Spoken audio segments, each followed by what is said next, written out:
Në parkun e madh të qytetit, sot u realizuan garat komunale të 40 me radhë të ndihmës së parë, nën moton ndihma e parë në zonat urbane, duke mbledhur 10 të rinj në një aktivitet me rëndësi të veçantë edukativ dhe humanitar.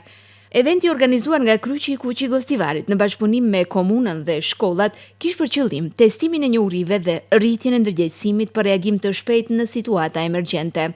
Hapjen zyrtare të garave bëri kryetari i Kryqit të Kuq në Gostivar Besnik Zeqiri, i cili vlerësoi rëndësinë e përgatitjes së të rinjve për të reaguar në raste emergjente dhe për të kontribuar në shpëtimin e jetëve të njerëzve. Kam nderin që sot këtu te parku i qytetit t'i hapim garat e 20 apo të 40 të ndihmës së parë. Do ta falenderoj pikës pari kryetarin në komunës së Gostivarit që gjeti kohë që sot të jetë me neve këtu në hapjen e garave të 40. Falenderoj të gjithë pjesëmarrësit, mësimdhënësit, vullnetarët për angazhimin dhe kontributin e tyre. Të dashur garues, ju uroj shumë sukses dhe ju ngaroj të jepni më të mirën tuaj. Me kënaqësi e shpall të hapura garat e 40 të ndihmës së parë. Për të uruar suksese nxënësve, i pranishëm ishte edhe kryetari i komunës së Gostivarit Valbon Limani, i cili ka përkrahur organizimin e këtij aktiviteti. Ai theksoi se në një organizim ku bëhet gara për të shpëtuar jetë njerëzish, të gjithë pjesëmarrësit janë fitues dhe nuk ka humbës.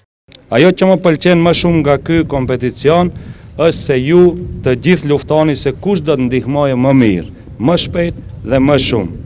Imagjinoni sikur e gjithë bota, shtetet dhe qeverit të bënin sfidat të tilla. Do të kishte më pak vetmi, më shumë paqe e më shumë gëzim. Gjithsesi, le të jemi realist, e realiteti nuk është i keq as pak. Të reja e të rinj të cilët kanë ardhur këtu për të provuar aftësitë e tyre në ndihmën e shpejtë, është provë se humaniteti vazhdon. Si mjek, e di rëndësinë e dhënies së ndihmës së parë. Ajo bën diferencën. Madje me thënë të vërtetën është vendimtare për jetën në shumë raste. Komuna e Gostivarit është këtu për të mbështetur këtë organizim me gjithë energjinë e saj, sepse të jemi në krah tuajin është një mision që na bën nder.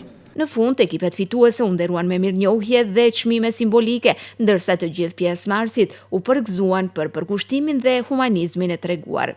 Fituesit e këtyre garave do të përfaqësojnë Gostivarin në garat regionale që pritet të mbahen në Prilep.